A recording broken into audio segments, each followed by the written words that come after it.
محترم ناظرین، ظلم کی حقیقت ہم تمام مسلمانوں کے لیے حقیقتاً اپنے جان و مال اور اعمال کے سلسلے میں اللہ سے ڈرنا ضروری ہے، کیونکہ سورہ توبہ میں ارشاد باری تعالیٰ ہے، ان اللہ یحب المتقین، بلا شبہ اللہ تقوی اختیار کرنے والوں کو پسند کرتا ہے۔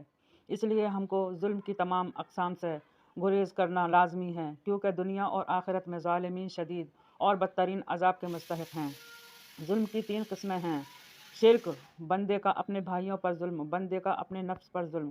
یعنی شرک بالا کے بارے میں قرآن میں اللہ تعالیٰ فرماتا ہے، جو بھی اللہ کے ساتھ شرک کرے گا تو اللہ اس پر جنت حرام کر دے گا اور اس کا ٹھکانہ آگ ہے، اور ظالموں کا کام مددگار نہیں ہیں۔ بلا شبہ شرک بالا ایک بہت عظیم گناہ ہے۔ شرک نیک عمل کو اس طرح کھا جاتا ہے جس طرح آگ لکڑی کو، لہٰذا جو بھی اللہ کے ساتھ کسی کو شریک کرے گا مرنے کے بعد اس کا ٹھکانہ جہنم ہے، جو بہت ہی بڑا ٹھکانہ ہے، اور جو اللہ کے علاوہ کسی اور کی عبادت کرے گا اس کے لیے کوئی ایسا مددگار نہ ہوگا جس سے اس کو سخت عذاب سے دوچار کرنے سے بچائے۔ اللہ تعالیٰ کا ارشاد ہے، اس دن مال و اولاد کچھ فائدہ نہیں دے گا سوائے اس شخص کے اللہ کے پاکیزہ قلب کے ساتھ آیا ہوگا۔ وہ ایک ایسا وقت ہوگا کہ جس میں کافر یا عاصی کو مال و اولاد کچھ نفع نہیں دے گا جو کچھ اس سے اللہ کے قہر کو دور کر دے۔ اس دن صرف پاک دل کام آئے گا جو اللہ کی جانب سے تمام شہادت کو دور رکھتا ہوگا اور اپنے دل میں توحید خالص کا قائل ہوگا۔ یعنی بندوں کا آپس میں ظلم، اس کی بہت سی مثالیں ہمارے سامنے موجود ہیں۔ کسی کو مارنا، گالی دینا، اس کے ساتھ برا سلوک کرنا، اس کو اس کے سامنے یا پیٹھ پیچھے برا کہنا، ظلم کی یہ ایک قسم بھی حرام ہے، اور اللہ تعالیٰ اس کے مرتکب کو معاف نہیں کرے گا جب تک کہ مظلوم خود ظالم کو درگزر کر نہ دے اور اپنے اوپر ہوئے ظلم کو معاف نہ کر دے۔ اس لیے جس نے بھی اپنے مسلم بھائی کی اس کے مال میں خیانت کر کے یا اس کا مال چرا کر یا اسے زبردستی مال چھین کر دل آزاری کی ہے تو اس پر واجب ہے کہ وہ اپنے مسلم بھائی کے چرائے ہوئے یا چھپے ہوئے مال کو واپس کر دے اور اس سے دنیا ہی میں معافی تلافی کرا لے، اور اگر اس نے اس کو غیب یا چغلی سے تکلیف پہنچائی ہے تو اس سے معافی مانگے اور معاف کر کے دل صاف کر لے۔ حضرت عبد بن عمر رضی اللہ عنہ سے روایت ہے کہ نبی صلی اللہ علیہ وسلم نے فرمایا، ظلم قیامت کے دن کی تاریکیاں ہیں۔ اس حدیث سے آپ نے یہ بات واضح کر دی کہ ظلم چاہے کسی صورت میں بھی ہو، وہ اپنے مرتکب پر قیامت کے دن تاریکیوں کی صورت میں لازماً آئے گا، اور مظلوم اپنے اوپر کیے ہوئے ظلم کا ظالموں سے محاکہ کریں گے اور ان سے اپنے پورے حقوق لیں گے۔ اللہ تعالیٰ فرماتا ہے، ہم قیامت کے دن میدان عدل قائم کریں گے، کسی نفس پر ذرہ برابر بھی ظلم نہیں کیا جائے گا، خواہ وہ رائی کے دانے کے برابر ہی کیوں نہ ہو۔ ہم اس کے لیے آئیں گے اور ہم حساب لینے کے لیے کافی ہیں۔ قیامت کے روز ہم ٹھیک ٹھیک تو لینے والے ترازو رکھ دیں گے، پھر کسی شخص پر ذرہ برابر ظلم نہ ہوگا۔ جس کا رائی کے دانے کے برابر بھی کچھ دھرا ہوا ہوگا وہ ہم سامنے لے آئیں گے، اور حساب لگانے کے لیے ہم کافی ہیں۔ جو کوئی نیک عمل کرے گا اپنے ہی لیے اچھا کرے گا، جو بدی کرے گا اس کا وبال اسی پر ہوگا، اور تیرا رب اپنے بندوں کے حق میں ظالم نہیں ہے۔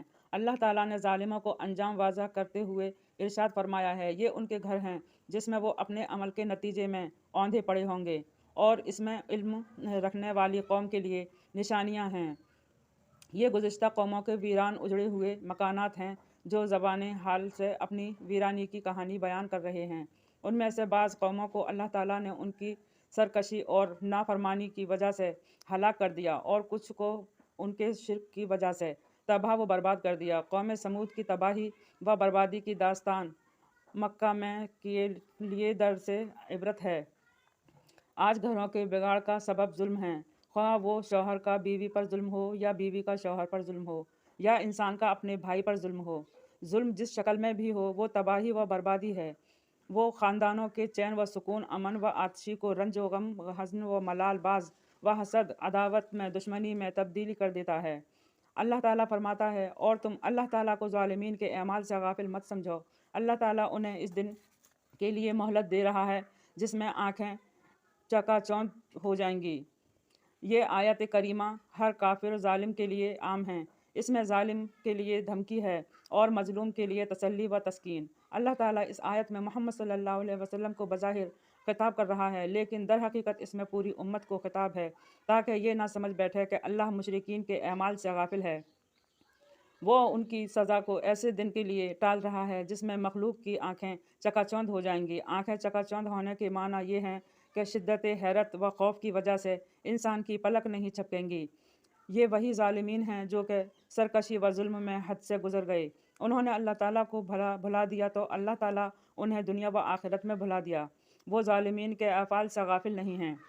بندے کا اپنے آپ پر ظلم ہے، یعنی بندہ برائیوں نافرمانیوں کے ذریعے اپنے آپ پر ظلم کرتا ہے۔ اس کے ساتھ ہی ہمیں یہ بھی معلوم ہونا چاہیے کہ جب گناہ گار اللہ تعالیٰ سے توبہ کرتا ہے تو اللہ تعالیٰ اس کی برائیوں کو اچھائیوں میں بدل دیتا ہے۔ اللہ تعالیٰ فرماتا ہے، سوائے اس شخص کے جس نے توبہ کی، ایمان لایا اور عمل صالحہ کیا تو اللہ تعالیٰ اس کی برائیوں کو اچھائیوں سے بدل دے گا۔ اللہ تعالیٰ غفور الرحیم ہیں۔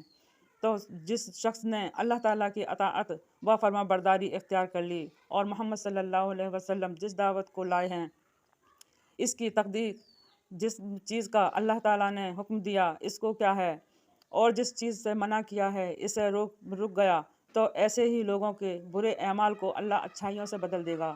انہیں شرک کی تاریکی کے بدلے ایمان کی روشنی سے سرفراز کر دے گا اور گناہوں کو معاف کر دے گا اور توبہ کرنے والے بندے پر رحم کرے گا۔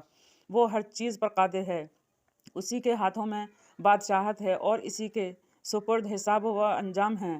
ظلم کا بالا چند روز ہے اور حق و انصاف کا بالا قیامت تک رہے گا۔ تو ہم مسلمانوں پر واجب ہے کہ وہ ظلم سے بچیں، کیونکہ بگاڑ تباہی کا یہی سبب ہے۔ اس کے مضر اثرات صرف فرد پر ہی نہیں بلکہ معاشرہ پر بھی پڑتے ہیں، اور ہمیں یہ بھی جاننا چاہیے کہ ظلم کی تمام اقسام سے بچنا ایمان کی شرط بھی ہے، چاہے وہ اللہ کے ساتھ شرک ہو یا انسان پر ظلم ہو یا اپنے آپ پر۔